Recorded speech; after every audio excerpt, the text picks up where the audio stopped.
What's up guys, it's Drac, and this is the Precision RBS Proteus. Now RBS stands for Rubber Band System, so this is a non-conventional blaster toy, or the most conventional blaster toy, depending upon how you think about blaster toys. Now, I've interacted with this company twice now at Toy Fair, and I really like their whole setup. I like the guy who invents these. I think that they are an overall cool product, specifically because rubber band blasters were really stagnant, in my opinion, until this company came along and started giving them pretty sweet shells and designing them with a focus on accuracy and really like play. So comes with two different sizes of rubber bands here. You can see that they have the number 8 and the number 16 rubber bands, and those are just different millimeter sizes, and I guess the little ones are not locked in any sort of way. Now it does come with their targets. Their targets actually tend to be very good, specifically for shooting at with rubber band guns. I've also set up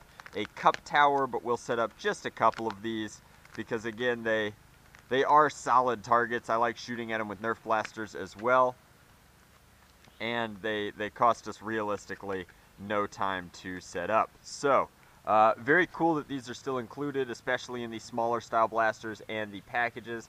I've also heard the argument that the blaster package itself is a target, and I don't disagree with that. So of course you have band storage on the base here, and they're really packing, I guess, as much function as they can into a blaster this size, as well as much detail into something that realistically only has 2 colors and 2 pieces of plastic injection molded body, so to speak. So the blaster itself has some translucent orange stuff going on. That is of course this, I guess they call it the tri-wheel spoke, but it's just a wheel that operates via this catch mechanism here and lets you use the torsion of the bands itself to hold them in place. Kind of funny that they use the same bands you shoot to bind the bands. That's just creative packaging. So I think this one advertises that it'll hold up to 6, but I'm just going to load 3 on the 60 for starters, and then of course if you add torsion to them in a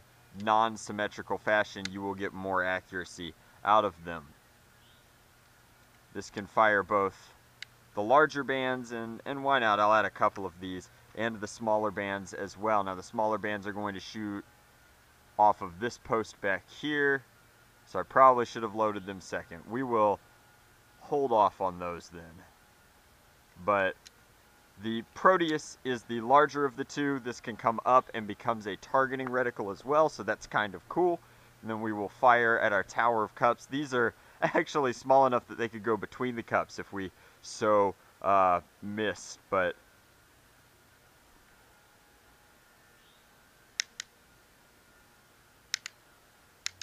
and that's exactly what they're doing, is sneaking between those cups. So oh no, there's not enough force to knock over the cup. So again, ready. So I've gone ahead and loaded the Proteus up with 3 of the large bands and then 3 of the smaller bands nested inside. Now knocking over the cups is actually very difficult for the bands because they just don't have that much mass. P equals MV, guys. That's just physics. There we go, we got there. Hey! And we're hitting what we aim at. Awesome.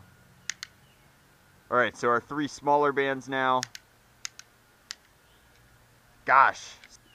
Well, there you have it. The Proteus spins well and looks good. It's not particularly expensive, so if you are interested, and I highly recommend you check it out in the description box below.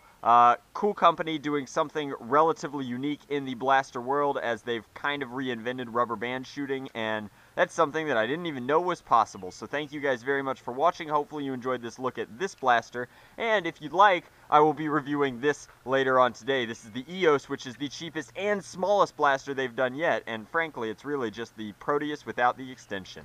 Let's go!